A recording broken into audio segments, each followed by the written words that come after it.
يا صاح صبرك على من تسبب عذابك والدمار، لو ما يجي الوقت المناسب عذبه. تحمل الأذى والتعب والحصار وادعي ورب الكون بايتعبه.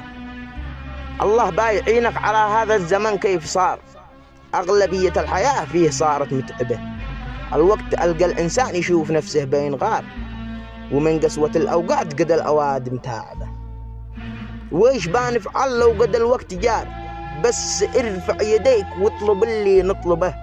هو معانا بينجينا من ذا الاختبار، ذي نعيشه الآن وذي ابن آدم قد جربه.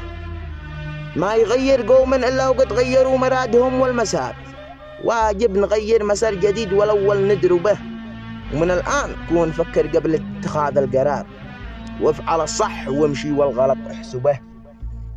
وخليه واصل بعقلك لا يعاد تكرار، والشخص الذي تشوف منه الخطأ تجنبه. ولا تساير من يفكر يوم بالانتحار، شوف خليه منه حذر لا تقربه.